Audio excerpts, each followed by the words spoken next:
Hello, everyone. Welcome back to Dojo Talks. Today we have a very special guest with us, Grandmaster Mykhaylo Oleksiyenko, originally from Ukraine. Mykhaylo, how are you doing today? Thank you for the invitation. I'm doing very fine. Thank you. If fine is the right word, but let's stick with fine. Yeah. Yeah, so actually, the reason we're talking to Mykhaylo today is we recently added one of his books, Turbocharge Your Tactics, to the Dojo training program. So we'll be discussing about the Mhm. book. But last time we talked to Mykhaylo, I mean, the war in Ukraine had just broken out, and you had fled to Poland. But you mentioned just before that you moved back to Ukraine. So can you just tell us a little bit about how your life has been last 2 years? Since the last 2 years, 2 years ago, I came back to Ukraine and because we were staying in Poland, but then one by one, all my family members wanted to come back. And so we like sold one apartment, bought another one. So we had to do transactions through the border. But then 2 years ago, we came back, we rented a place for a few months. And now I'm in my office. You can see my cups behind me. So this is my new apartment. So for 2 years, we're now in Ukraine, and we're in almost the most western city of Ukraine, Lviv, which is very close to Poland, like 50 miles at most. And so we still have funerals. We still have sometimes rocket or I forgot the name of a drone that hits just usually civilians, but it's very, very rare. So I calculated the statistics, and it seemed, let's say, comparable to car crashes. Let's say how many Uh, people die over car crashes in Ukraine, and that number in Lviv was comparable to like, what am I not gonna drive because of car that people die when they drive a car? No, so it's just we've accepted this possibility, let's say, of something bad happening, but wow. it's a reasonable number by my estimation. So it's not, you're saying it's not that dangerous, like you're allowed to live like your normal life, go out to the store, things like that. Yeah, it's throughout Ukraine like that, but the closer you are to front lines, uh, the more danger it is. But we are very far away, so mm, I would say a handful of people died in my city because of the rockets and drones over 3 something years. So that's like not a big. It's like emotionally could be like, oh my God, there's war. But if you look at numbers and for a moment switch off emotions and say, okay, we're going to do this and this to minimize the danger, and we all accept some level of danger, right? Flying, driving a car, even walking on the street is or in a field when there's like rain, there's always some possibility Yeah. of a horrible accident happening. But I'm a math nerd, so I did some calculations, and all my friends and family are here, so we came back. And what's the current chess scene like? Because I saw at some moment they started running like tournaments again, like in Lvov and other places. So how's Yes, everything there going? we had, for example, last year we had Ukrainian championship in my home city, and there were, well, unfortunately, only a few grandmasters participated because because of the situation that we have. But yes, the tournaments, the kids are playing. There are hundreds of kids in the school that recording videos for local Lviv school, and so hundreds of kids are in my school that I'm a teacher in my city. Hundreds of kids, and we have life here. It's not like if you just watch the news, it seems like it's like you walk in Ukraine, it's dark and everyone is unhappy and so on. No, we adjusted our lives to the reality of war, let's say. That's great to hear. So wait, you mentioned you're teaching hundreds of kids in like a local school? Well, and not really. We have a YouTube channel, Ukrainian YouTube channel, where I'm doing regularly some videos, educational ones, and we have 200 something. I forgot the exact number. More than 200 kids in our school, and this is like primarily for them, but the whole Ukraine is watching. Like today, literally in a gym, guy walks up to me. Are you the guy who does the video for chess? Yes, I am. Oh, thank you. So it's like second biggest channel in Ukraine for chess in our language. So Oh. So I'm contributing to that, mostly for the kids in school, and well, I sometimes come to ceremony to give prizes and so on, or some sim or something. But so they get motivated when I show up. Because the guy from TV, he's like from this not TV, from YouTube. Yeah. Oh, very cool. And what else is keeping you busy these days? Are you teaching privately as well, working on more books or courses? I'm doing courses for Chessable, modern chess, and well, it's been a while since I posted a course for Udemy, which is not a chess website, so maybe you're not familiar with it. And I have private students, and I do give weekly lectures for Killer Chess Training, Jakob Oh, Ogart's of course. platform. And well, rarely I'm playing. Well, I visited like a city in the center of Ukraine to give like lectures over the weekend, for example, something like that. But it's all chess related. Uh-huh. And Mykhaylo, I was wondering, could you give us maybe a quick rundown of what life has been like for a lot of your fellow grandmasters? Like, I imagine you've had the best possible situation, but I know that several of them, are living in harm's way or even fighting, right? Yeah. Sorry. I just want to say, like, when this started, Twitter was still more active than it is now, and there were several Ukrainians, posting all the time, so I could kind of follow it. And now I don't know anything about these unless I hear something. I don't know anything about it.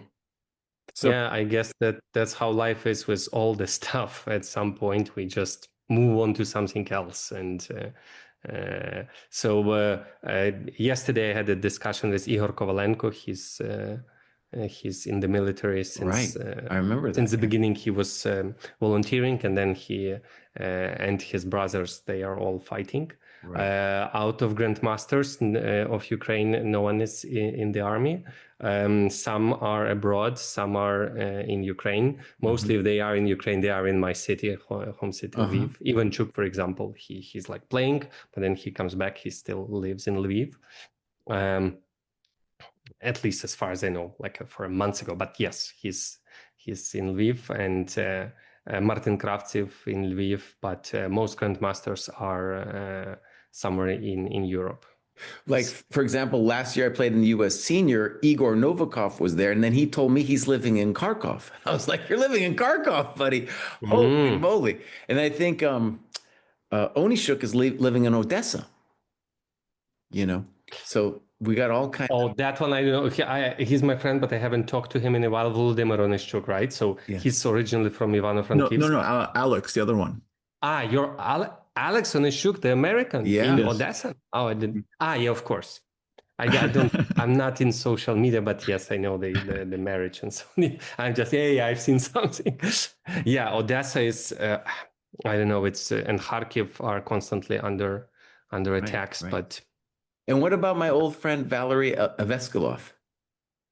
I think he's in Hungary with all his. He has 3 kids. No, now 4. I think. Oh my God! He has now 4. It's been a while since we talked. But I think he's in Hungary. Yeah. Okay.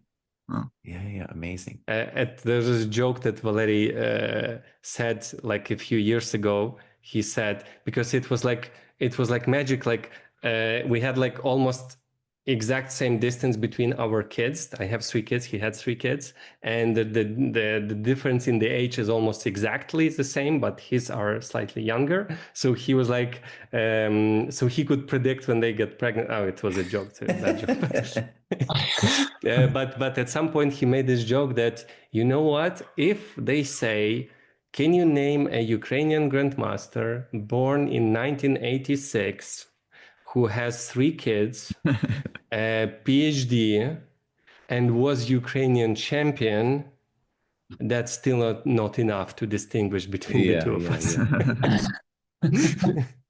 We need more. You had 2 and he lived in Lviv for some time, so yeah. That's funny.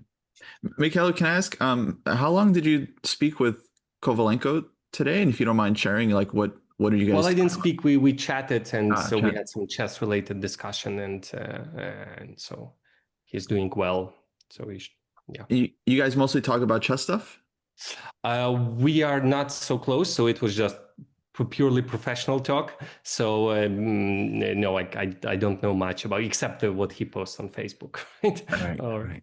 Yeah. Oh, gotcha. Yeah, no, I find his posts incredible. I mean, it's like amazing, and I wonder if he'll one day come back to chess, like as a professional to play more Well, tournaments. he actually played a few games in Kyiv like the last months. So he's number one rated in Ukraine, Kovalenko, and he's in there. Yeah, if you check the rating list on the 1st of July, Igor Kovalenko number one, and he played a few games and he increased like 1 point or so, I don't know, like some local tournament he was visiting Kyiv. He's yeah, I'm not fully sure because sometimes military people can travel, they can play games and so on. So he did play some games, and he's number one in Ukraine. Yeah. So there you go. Yeah. Quick time out here. Did you know that the Dojo is an incredible site with tactics, a database, a community of people trying to improve, a training program? All of this is going on at our site. So go check it out. ChessDojo.club. Hit the link in the description. Well, let's talk about the book. Yeah, so there's actually 2 volumes, right? Turbocharger Tactics 1 and 2. Right And and okay, so for our listeners, could you maybe share what was your, let's say, vision behind the 2 volumes and what your idea was for the book? But how much time do we have? I have a full long story, or I have a short version of the story. Let's hear the long story. Let's hear. Okay, thank you. That's a podcast. It started in like 2019. Jakob Ogger just wrote me that he would like me to write a book for him.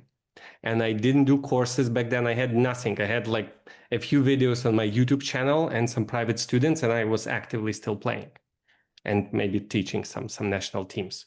Egypt, I was teaching that year. So, and he write, can you write, I would like you to write a book for me.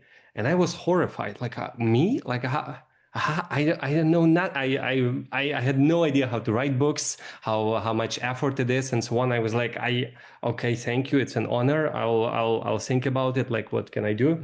So, and back then I thought that I think I can explain chess stuff well. You know, like if you give me a problem, I can give you the explanation and teach you something, but I don't have the material like at all. Like I didn't have you have to have material position. You have to have something, right? I cannot just ramble about stuff in a book. So I wrote to Grabinski, do you have material? Can we cooperate? Would you be interested in it? He said yes. Then I asked Jakob. He says, of course. And so that's how we started working in 2019. So Grabinski, of course, is a famous trainer, author of Perfect Your Chess, which we're big fans of. So people should know, of course. Yeah. The name. Yeah, that book he wrote with Andrei Volokitin, and he tested most of the puzzles on me in that, like in many others. So he I know those positions firsthand. Some of them are from my games, and some of them I struggled to solve or I solved. Yeah. So he tested all those positions on us, or most of them. And so now it was my turn to write a book with my coach. And so we started working, but it was going very slowly because he has 2 kids, I have 3 kids, and we have like other commitments. And like if it's a full-time job to write a book, you can write it in a few months. But if it's not your full-time job, it's like years to write a book. So, and at first we wanted to write a book about everything. Like meaning we had positions about opening, some not specific opening lines, but interesting positions that occur in the beginning of the game with like a surprise. We knew it was a puzzle book because I'm a fan of puzzles, so is Grabinski. And so we wanted an opening book, the opening principles being violated or some surprising decisions in the opening. Of course, we wanted some tactical puzzles, we want some strategic, we wanted some endgame. Basically, we started writing a book about everything. Anthony Miles, we have a chapter that is not like it's in my PGN on my computer. We have a chapter about Anthony Miles and his games already annotated, but they are not in the books because so. And then and we wanted one chapter about tactics, one. But then I think I forgot which year was it. And Grabinski asked me to, well, it would make sense if you analyze your games, all the games, and look for puzzles, right? Maybe there's something interesting. And I say, yeah, of course it makes sense. He has some of his examples, but I need to check my games for mine. And I was like, yeah, but off the top of my head, I have nothing, because Grabinski's been a coach for dozens of years. He had lots of positions. I have nothing. And he said that a good suggestion that he gave to me, and I really enjoy it. I'm grateful for that.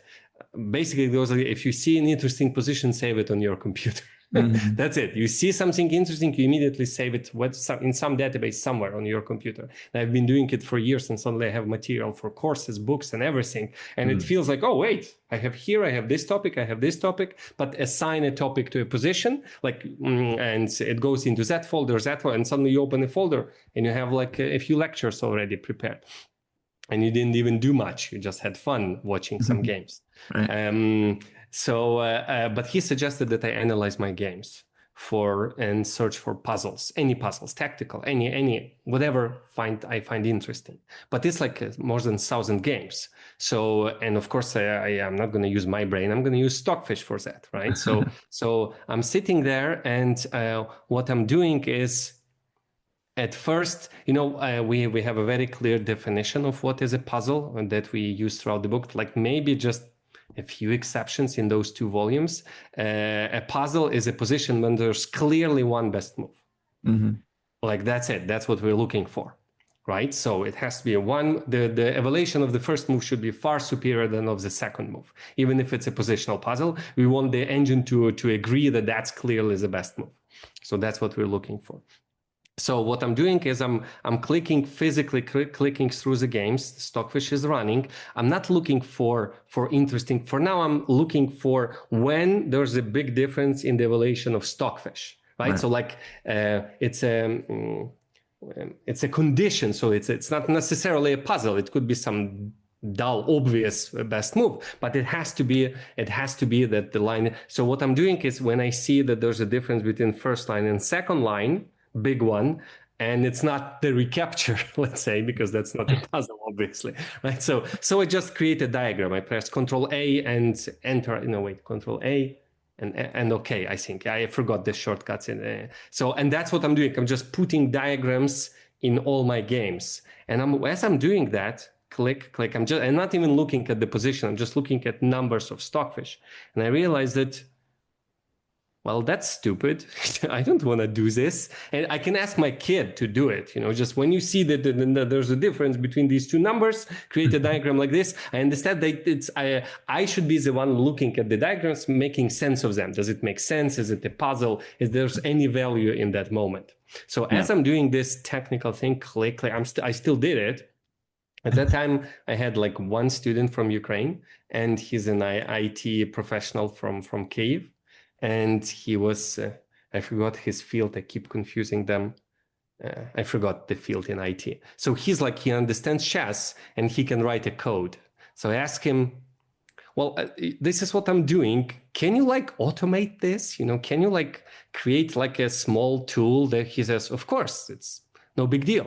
And I say, oh, how much is your hour? He said me, and he knows how much is my hour. So we did we just didn't pay anyone. I paid him in my hours, and he wrote the code for his time, and that's it. There was no money involved. So he wrote the code for a program that you upload any PGN to it, any PGN, and it checks all the positions after each move. And if there's a puzzle, it creates a diagram or gives exclamation mark if the move has been played. Beautiful. Yeah. Mykhaylo, can I interrupt you for a moment? Because you've brought up a few of the questions I wanted to ask you about today. Just in this. So one thing is this thing of sort of scanning through games and finding a moment where there's a big evaluation difference between one move and another. That's how they get the puzzle database on chess.com or Lichess, right? It's scanning millions of games, including beginners games. So that's why you'll get positions where there's a back rank mate and someone's up queen and 3 minor pieces and stuff like that, right? Because that actually happened in a game. And so they're looking. I did not know that. I know it for Lichess. I didn't know it's the same for chess. Yeah, for Lichess and chess.com, they may have a few other sources where they grab a few puzzles and dump them in. But because they've got so many games that a computer algorithm like what your IT friend put together, they've got so many of that most of it is all from real games. So even when you see something and you're like, oh, that looks like a famous endgame study, but it might actually be from someone's game. There are a few endgame studies dumped in, but most of those are going to be from games. That's why you'll see, as I said, like a winning tactic in a position where someone's down like 10 pieces, because it happens if they're rated, 600 or 1200 or 2000, but playing a blitz game. So my first question about that is, have you ever done like tactics puzzles on Lichess or chess.com or maybe Chess Tempo? And what do you think of the quality of computer generated tactical puzzles? Right? They don't have that part where a 2700 player is looking through the positions and deciding which ones are good and which ones which ones make sense, and the whole selection process that you did once the algorithm runs. Generally, they don't have that, but what they do have is people will sort of flag ones that suck over time, and then they'll get. I did not. I can do that. I did not know I can do that. When you do a puzzle and you're like, this puzzle's completely stupid. Right? Like maybe the evaluation differences between -5 and -15, and you're like, well, that's dumb. Once you're up a rook, it doesn't really matter if you give mate in 2 or mate in 6 or whatever. So users, they've got millions of users, so they flag them, and so terrible ones get taken out over time for the most part, right? But they mostly have like an automated process creating these puzzles. If you've done some of those puzzles, like how do you feel like those puzzles are as a resource? I did very little puzzles on Chess Tempo, so I don't have an opinion on that. I used to do a lot on chess.com. Now I switched to Lichess. Not switched, but I love Lichess more in some sense. And many of them are just, another threshold that we had, the position had to be beautiful.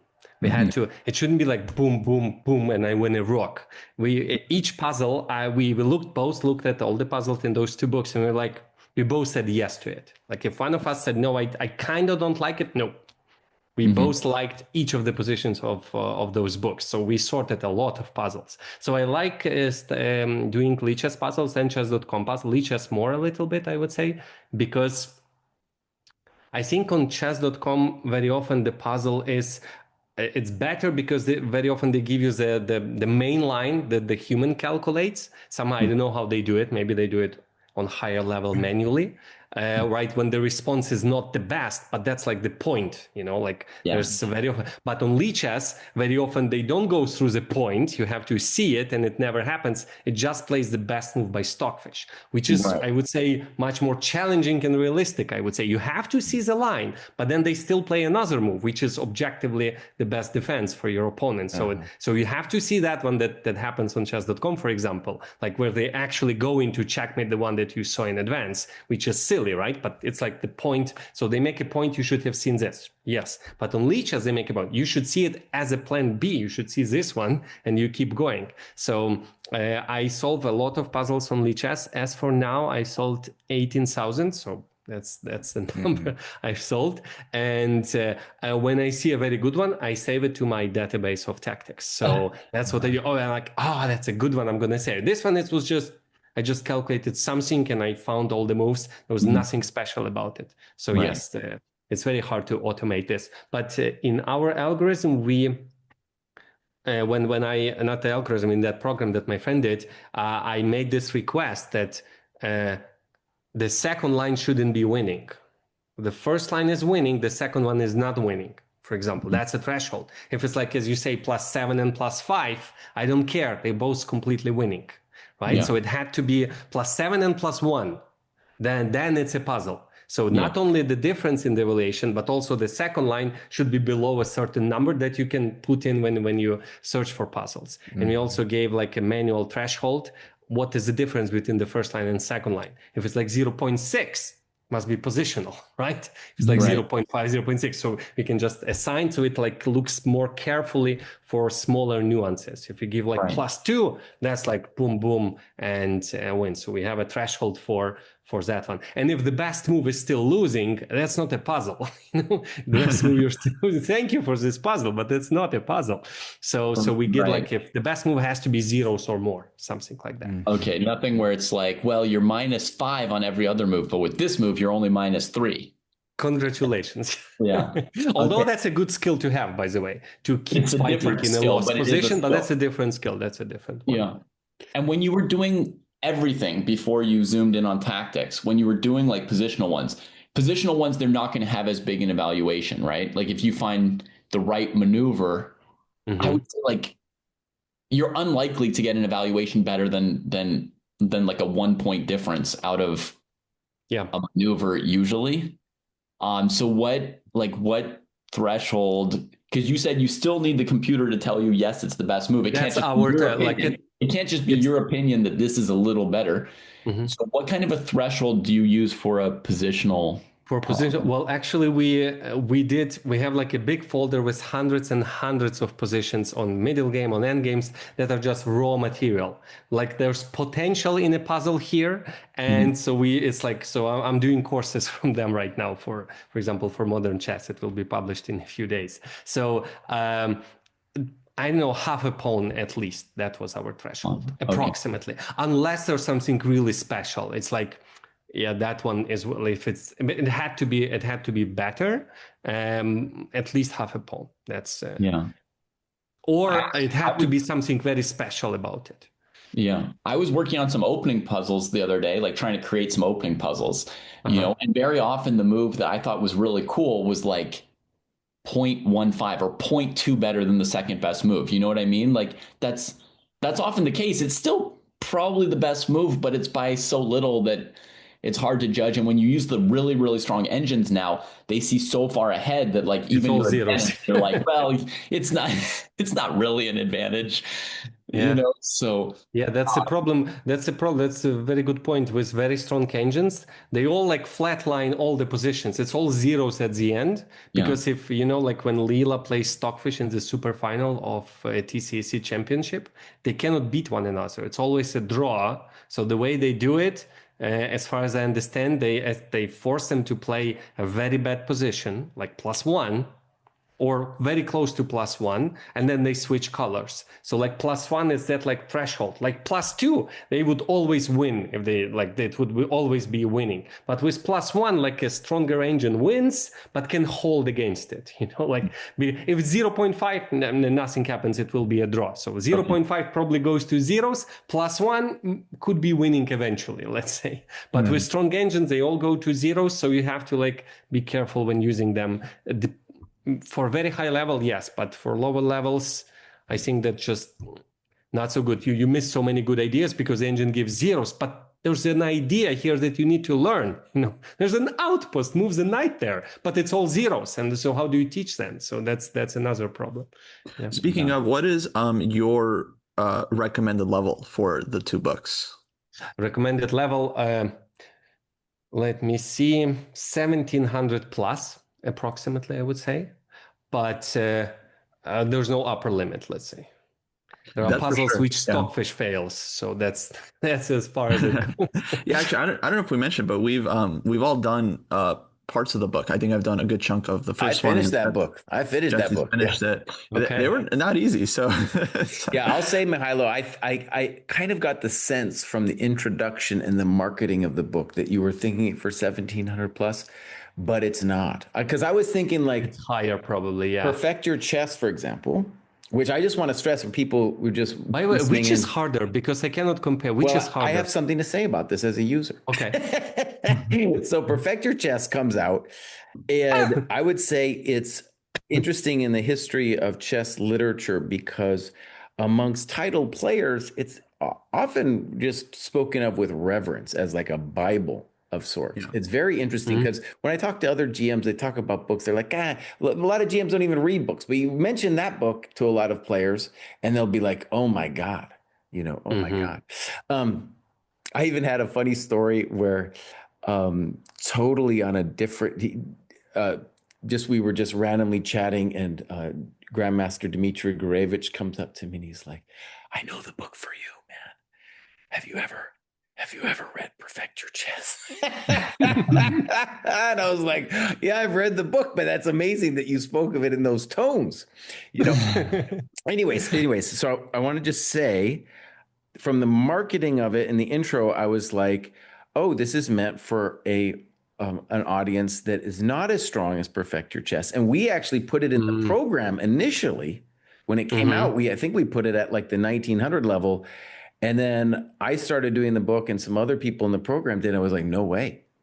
Hey, this is just as we hard aimed very high, as Perfect Your We Chess. aim for a very low market, but you have to still sell. So that's the compromise, I guess. Well, one of the things actually about it that's interesting is I'm very thankful for the book as a user. I think it's great. I think for the general player, though, that it's very difficult, not only because it's a difficult thing, but what I mean by that is, in our experience at the dojo, there are actually very few tactics books that are aimed at a more middle level, say for a 1500, 16, 17, very few tactics books. And it's actually kind of hard for us to even get those books into the program. A lot of them, the few books that are out there are out of print, as an example.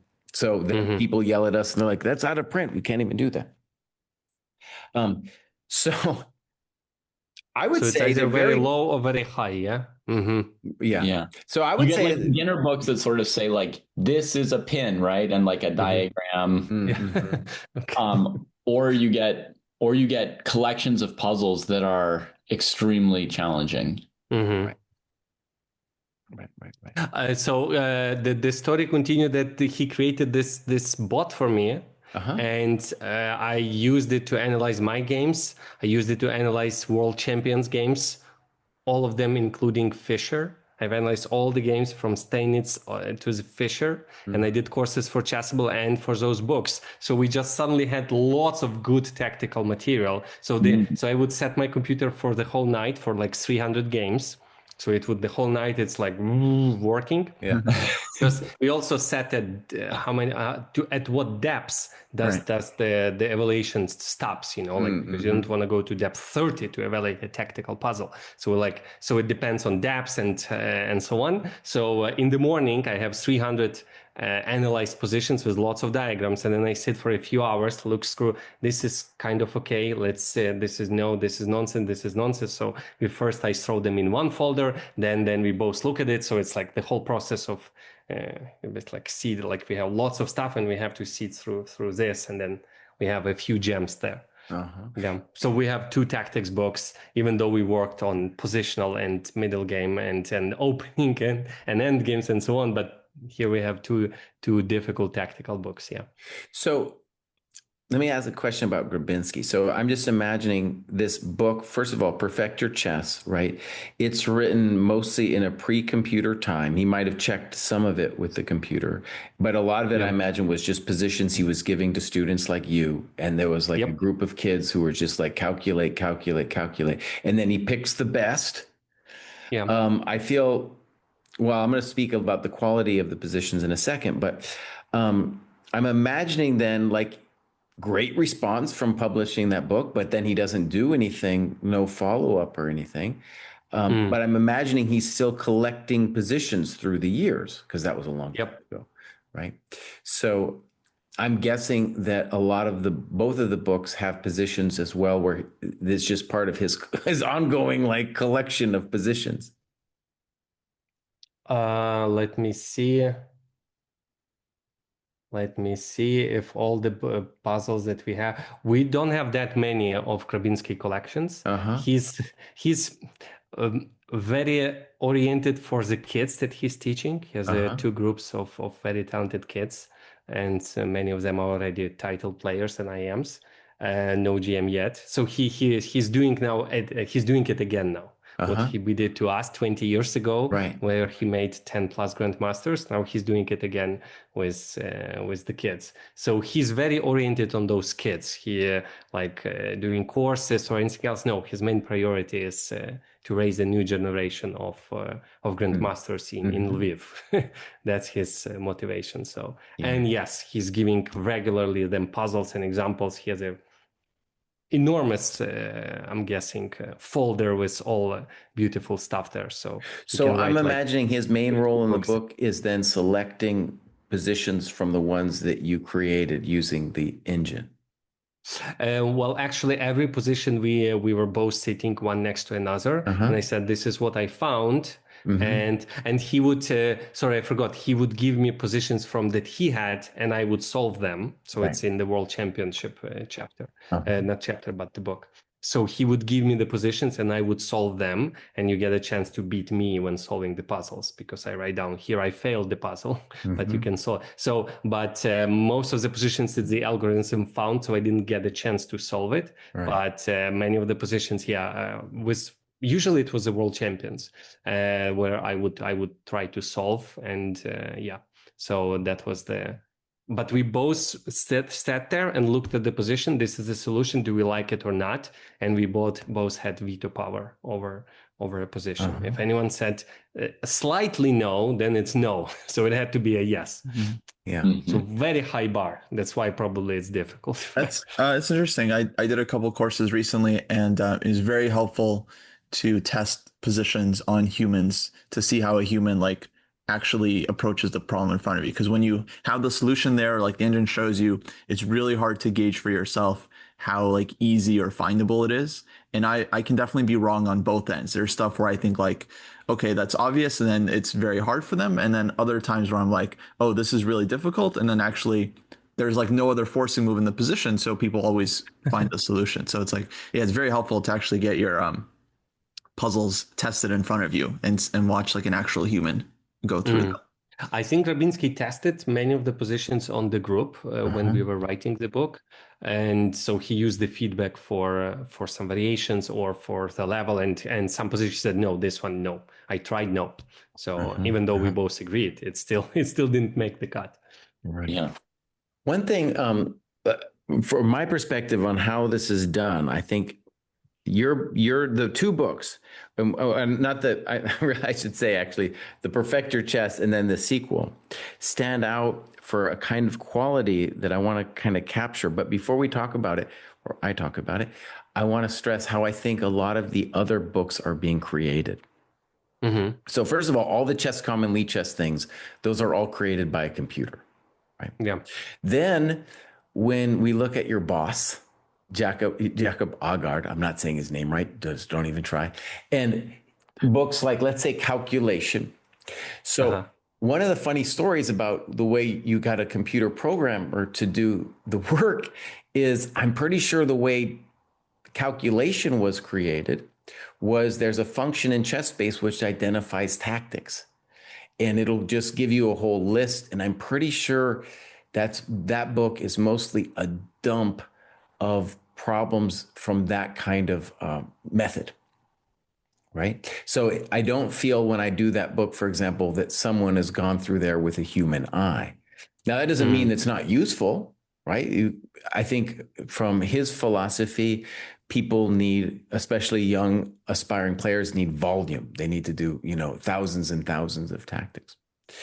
But it's different. But you and I must have been through it to some extent, Jesse. I mean, somebody picked which positions to put in and somebody wrote up explanations or solutions, right? So right, but I did a whole review on that book, and a big problem with the book is the solutions are all, you can tell it was an engine solution and not a human solution, because you can tell it because a lot of times when the human move isn't discussed, right? Like you have a problem and there's really maybe one or two, if you're playing a game, there's one or two moves that you have to see in order to play the right move.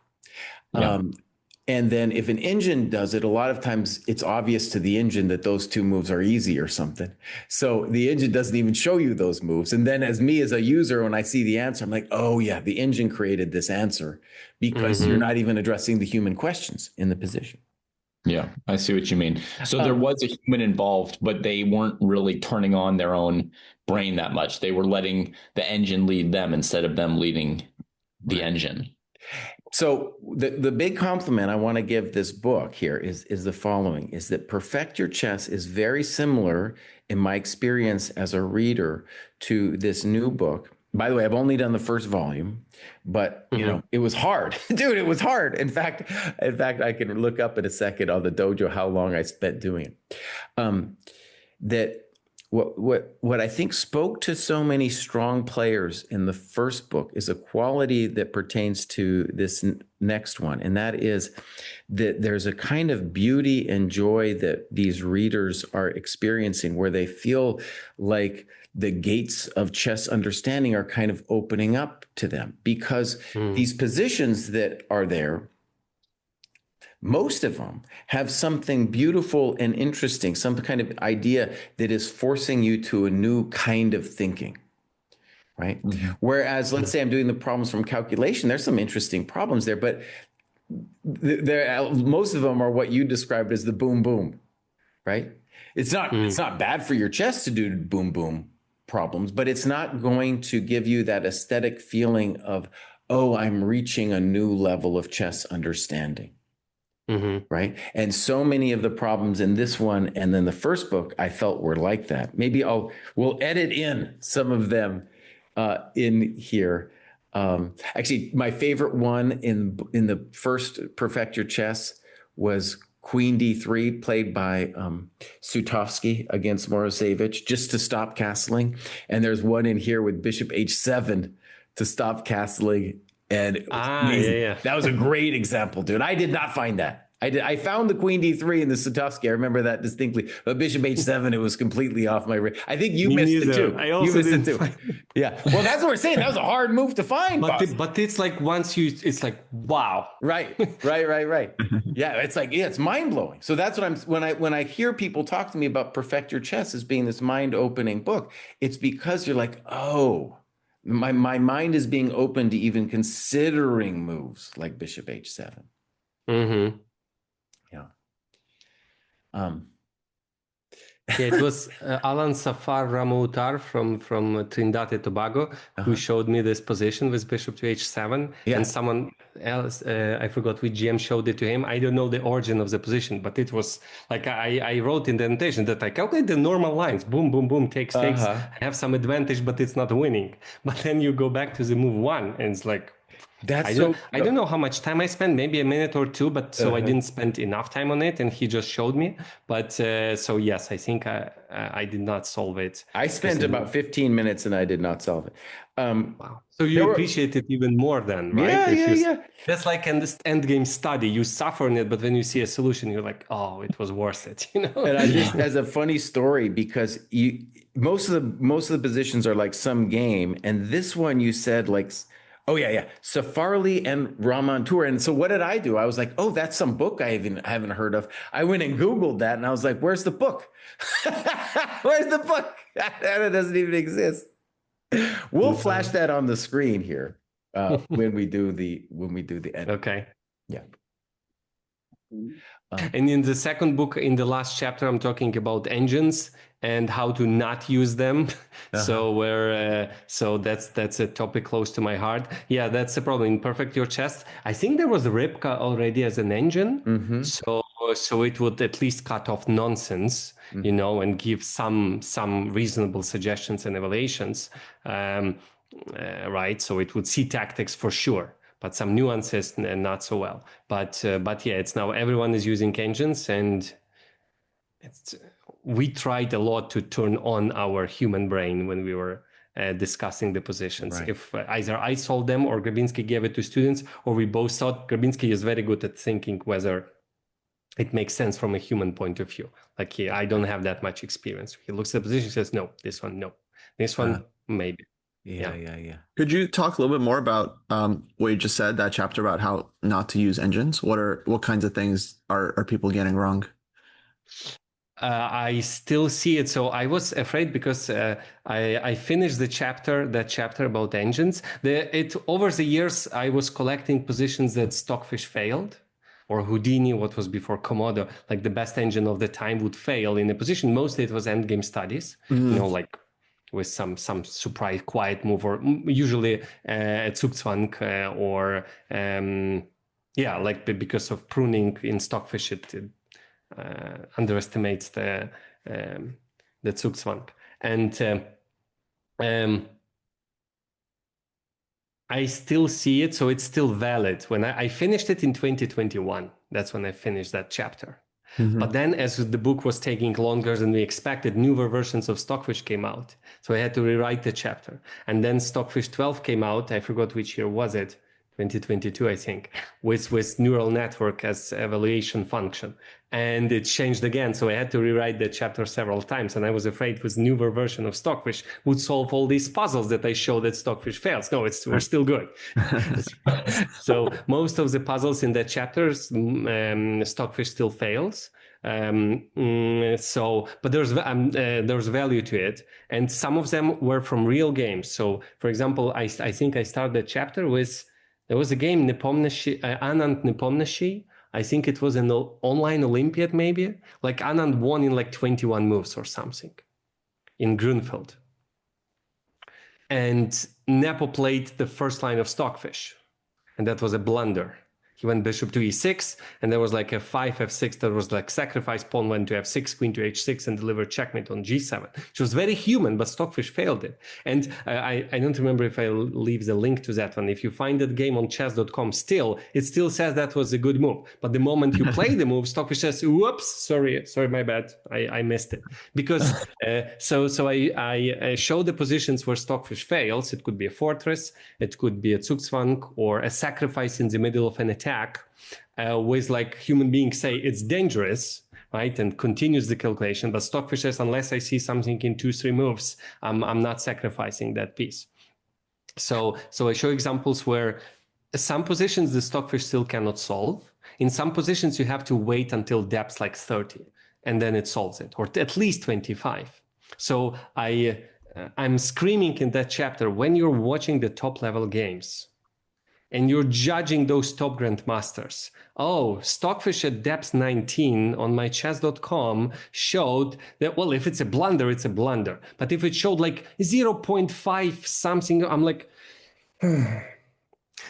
it could be wrong. It could be zeros. There could be so many things. Stockfish could be wrong. That 0.5 difference could disappear if you give it enough time. There could be a human reason. It was an inaccuracy. And I still see it on the highest level. Well, maybe, I know this top in St. Louis, I think they use a big screen, right? There's Peter Svidler standing there, and they use the chess.com board for analysis, right? I couldn't zoom in, but I think they use chess.com, and chess.com engine is not fast. It's like depth 1920. And he immediately jumps to a conclusion that this was a mistake or an inaccuracy. That's exactly what I wrote this chapter for, to not do this. And show examples where Stockfish fails, and you either give it enough time before you judge the top level players, or have some respect for them in some Stockfish at depth 20 can blunder, and I have many examples of that.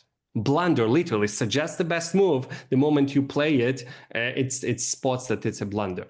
So so I feel passionate about it. Yeah, and it's not just about Stockfish being wrong. It's also just chess is played between two humans. So anyone that's like a tournament player knows, like, you don't have the engine by your side, and so and there are many cases where the best move for a human might not be the best move for the engine, because it just poses more problems to the other guy. So obviously, people should try to do better. But this is much more nuanced, Costa, what you're talking about. I'm talking brutal blunder of Stockfish. Yes. On depth 20, 25, it's blunt. It's either not spotting the win or walking into a loss. So it like plays, it thinks it's winning, it's not winning. I select, 15 maybe examples that are still stand to show where you should take what Stockfish say with a grain of salt. Like if there's fortress involved, if there's endgame study, or if there's kingside attack, Stockfish will not sacrifice a piece for an attack unless it sees the win. So one of the games, Alex Ipatov, it was 2008. It's one of my worst tournaments, but that's another story. He crushed me with a combination that Stockfish still fails to spot. Still. He was sitting there for like half an hour, like just a sacrifice to open up the king. And he did, and he found it. Okay, maybe the Stockfish 17.1 can spot it or something, but on chess.com, zero chance that it will show that there's a winning combination. It would show some other move to be the best. And he felt that was a human combination. He like sacks a piece and the pawn goes to f6. When you have a pawn on f6, and it's pretty good when you're attacking the king, and it's e5 and f6, like it's very solid. And really staying there on f6. Exactly. And Stockfish is bad when after a sacrifice, there's like a quiet move. Then that's it. It's just, unless you play, but when you play the move, that's what I'm encouraging in that chapter. I'm spoiling it, but okay. When you play the move yourself, Stockfish would immediately say yes. Right. But it wouldn't suggest it because it's a sacrifice. Once you force it, once you say, no, you consider this move, it says, oh, my bad, you're right. It's winning. Yeah, now I see the problem. Yeah, so by default, it's not promoting a sacrifice. Too quickly. It's a bit strange. Sometimes it'll even miss like forced mate in 6 that involves a sacrifice, and it's calculating way beyond 6 moves deep. So if it was just brute forcing, it would see it, but because it's pruning so aggressively, it misses exactly. stuff. Exactly. Yeah. So it's great. The pruning, it's awesome for most of the time, but not for kingside attack or Zugzwang or a fortress. Okay, in fortress, the pruning doesn't matter. It just But this with the neural network evaluation function, they are much better at spotting fortresses, still not flawless. Stockfish without it is horrible. It would give like +5 in an obvious fortress and would be happy with just moving back and forth. But these newer ones mostly solve fortresses, but still there are a few exceptions. Yeah. Jesse, our guest had asked you earlier whether his book was harder or less hard on to perfect your chess. I would say it's very similar, and in some level maybe harder because in Perfect Your Chess there is there's kind of like the way it's framed, organized, is they start off the chapter with like some problems that maybe like explicitly like in 1900, or maybe if you're an FM, you're going to get them. Okay. And so there's a little bit of a ramp up before it gets crazy. With this one, it's generally you're getting punched in the face pretty fast. And one interesting thing actually about it is I've heard this from a couple of people. I don't know how true this is. Listeners can judge for themselves. But the idea that in order to make progress with like these kinds of puzzles, you should be getting a significant number wrong. Some people say 40% or something like that, which is interesting. I didn't get 40% wrong, but like I had days when I went and I was just like, I'm I'm not doing well here, man. I'm getting crushed. So there was some real hard moments like there. And I mean, I'm thankful for the experience. I think one reflection I have is that I think the problem with chess tactics books is that they're created for the most part by strong players, and strong players want to share what's beautiful.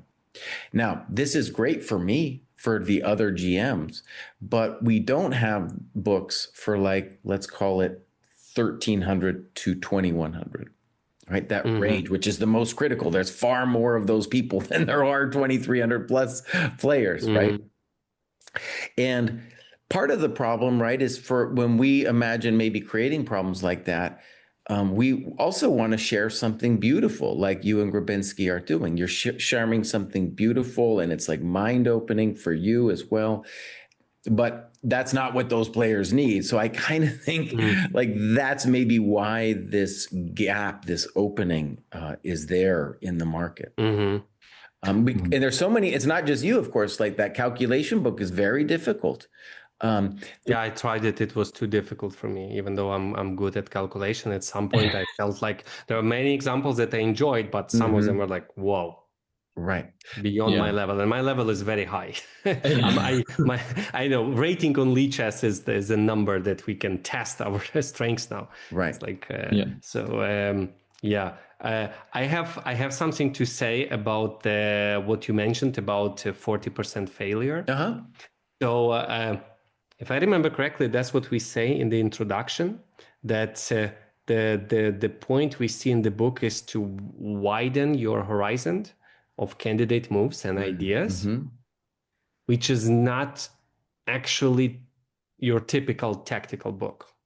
Your typical tactics, you go on Lichess, Chess.com, Chess Tempo, Puzzle Rush, whatever the source is, is you polish that you already do well, right?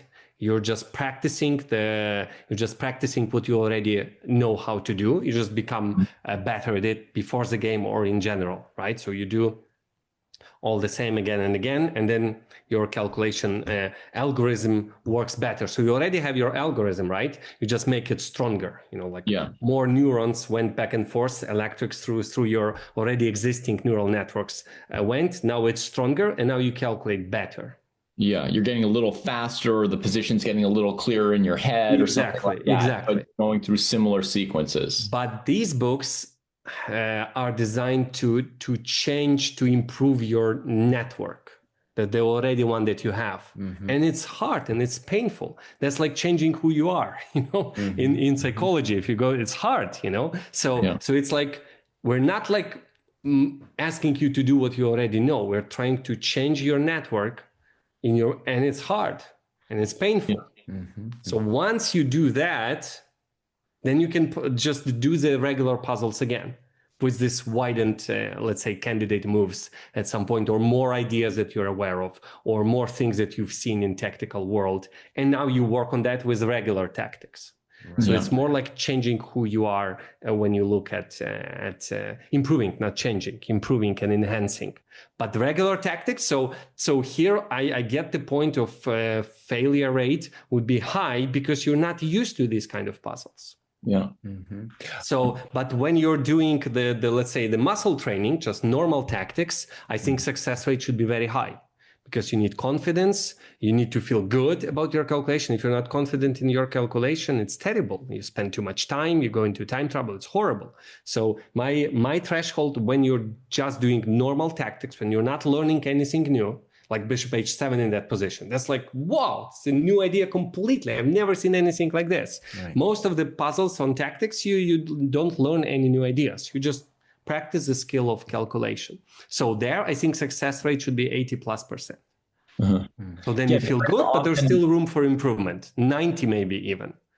There it's often about like, did you pay attention? Did you exactly defense? Like were you focused? Really be asking yourself, like, oh shoot, I didn't look hard enough for the defenses or whatever. And what should be the breakdown between solving the easier stuff versus the more challenging? It's a great question. That's what I usually discuss with my students. I see it in calculation. I think you can train the speed of your calculation or the accuracy or variety of your calculation. So, and it's hard to train both at the same time. If you try to be quick when solving a puzzle, you miss stuff for your opponent. You may miss an idea if you're trying to be fast. But if you're trying to dive into the position and to find something new, something to expand your horizon, it takes time. So I like to say that when I'm doing, let's say I'm doing 1 hour calculation training, which is very rare because I barely play. But when I do, let's say if I do 1 hour of tactics training, for example, on Lichess, as an example. So at first, let's say 30 minutes or 20, 30 minutes, I'm training my speed of my calculation, but not with Puzzle Rush, because the first like 30 puzzles are too primitive and it's just wasting, too easy, right? Yeah. So on Lichess, I do -300. There's a button you can select -300 to your rating. So they will be objectively easy for me to solve if I pay attention. Because I have my number, it's this number, it's like, it should be like this. So I specifically choose easier puzzles, but my goal is still to solve them correctly. My goal is not speed. My goal is I want to be right. If I have a winning position, I want to win. That's what I want. So, but if I select easier puzzles, I just find the solution faster. It just happens faster. So I'm still correct and it happens fast. So I'm training speed and I'm accurate by selecting not too easy puzzles, but slightly below my level, -300, for example, there. So I do it. Yeah. Oh, I just got, well, I didn't want to interrupt you. One problem I have when I'm doing a book like yours is a question of, do I limit myself in terms of the time used? Yes. I have a coach who yells at me if I ever think more than 10 minutes. So that's always. I would be, if I were your coach, I would yell at you too. Yes. But, you know, for those problems, I would say there's a lot of them you're not going to get under 10 minutes. Depends. There's just no way you're going to get in under 10 minutes. So I don't know if you have any thoughts on that. Yes, I do. I love math and numbers and statistics. So I have my rule when it comes to improving calculation. So I think a puzzle is easy if you can solve it below 3 minutes. That puzzle was easy for you personally, depending on your level. If you solve it in 2-3 minutes, that I call training speed in less than 3 minutes. Between 3 and 10, maybe 11, 12, but that's I'm training my accuracy. So after I did easy puzzles, ideally all of them correctly. When I'm focused, I do them all right. Minus 300 on Lichess, I'm doing them all correct. 5-6 puzzles, whatever it takes me to solve those 6 positions or 7, whatever in 30 minutes. So I'm always writing down solutions, old school, always pen, piece of paper, write down solutions. And what I also do, after every move in Lichess, I solve as if it's a new puzzle. Like I played the move, it says ding, yes, play, and I stop again. And I again sit as if it's a new puzzle. So one puzzle takes longer because when you're solving books, most of the books, it's like you see all the line from the very beginning, and that's like the point. Right. That's like the point. You have to see like 2, 3, 4 moves ahead, and then you see an idea, and you know you solved it. In Lichess, you don't know that you solved it. You just calculated something, and you have a pretty good guess that this is a winning move. But the move that Stockfish plays could be a surprise, and you have to whoa and try again. Focus again. So I do all of them usually right, and then I select normal level. Well, it says normal. There, my chances are 50-50. I usually fail every second puzzle, but this is my room for improvement. There's some new idea that I was like, whoa, I didn't even see that, like in these books, right? So these books would be my expanding my horizon, improving my already existing algorithm. And it takes time and failure. So I spend more time. I know I'm not going to solve it. If I think I solved it in 3 minutes, I'm wrong. That's what I know with the normal part. I know I'm wrong. I'm going to focus. I'm sitting there for 5-7 minutes and so on, or 10. I write down solution. But after 10 minutes, for practical purposes, I don't want to train myself to go into time trouble. Because if I regularly spend more than 10 minutes on a puzzle, I train myself to go into time trouble. So unless it's an endgame study, or for example, these books that we wrote, there is something special about almost every puzzle. There is something like for endgame study, 15, 20 minutes, half an hour, it's worth it. It's worth it if you the more you suffer, the more you enjoy the solution, if you find it. So it's different, but with normal everyday tactics, I would say 10 minutes should be a cutoff. And I would say, okay, 10 minutes has passed. What's the best I can do? I think this is the move. And I play, and it's like somewhat trying to improve my intuition. Like my best guess is this one. And I play the move, and very often it's correct. And then I again set a timer because that's a new puzzle. Because sometimes the move that comes in from Lichess is I didn't expect. So and overall, when I do this training in an hour, I still hit my 80% because I do like 6 or 7 puzzles correct. And then I do like 4, 50-50. And overall, it's like closer to 80-90% accuracy. Although it's not always like that. I'm currently now checking my statistics. July 2nd. I did some puzzles. I did 19 puzzles, 1 wrong. Some other day I did 5 tactics and all correct. 5-1 another day. 5 correct, 1 wrong. So this is the statistics I want you to have. You should mostly be correct to boost confidence, but there should be room for improvement. But when it comes to challenging puzzles that improve who you are as which moves you consider, yes, failure of 50%, 40-50%. I guess that's right. If you because the goal is to improve what's already in there, not to polish already what you already have. If you try, the change is difficult. So that's how I see it. So it's not your regular tactics training. It's expanding your horizons. And I think maybe another book for just doing normal tactics is good. would be a good combination. And have you read this book by Dvoretsky called Recognizing Your Opponent's Resources? It was many years when I read it, but yes, I did. I solved it. But there's a very big difference. People say, "Oh, I read the book." Did you solve it or did you read it? If you read it, you solved the book. Yeah. So I thought, yes, I did. Me and Kosti got turned. Well, Kosti turned me onto that book last year, and I would say we're going to do a podcast at some point soon about the hardest chess books ever. That one's way up there, man. That one was brutal. I would say that was one of the few books that's harder than your books. Damn. Yeah. Yeah, I remember. Well, it's always hard to find stuff for your opponent. We barely can find stuff for ourselves. How can but I remember, I think such books are very useful if used right. For example, I made a mistake many years ago when have you tried the Practical Chess Defense? I think it's Jakob's book, Practical Chess Defense. Yes, I've heard it's very hard. Yep. I know. I didn't hear. I know. So I remember my feelings about the book. So it's filled with positions where you defend, right? Which is very atypical, very useful skill to defend well, right? But it's very hard to train. So it's filled with positions where you defend. Sometimes you win. You just handle the attack and you keep like the extra knight that was somewhere there, right? But I remember my feeling when solving that book. I'm looking at the position for like 5 minutes or more, and I just want to resign. I just want to resign. It's so horrible. There's so many. I'm done here, you know. But then there's like a move where you put like 3 pieces, attack it, and you still go there, and somehow magically it's working. If this captures, that happens. You're like, whoa! So magic happens. So the mistake that I've done with that book, now I can see it because that was the only tactics books that I was doing for weeks and maybe months. That was my tactics training.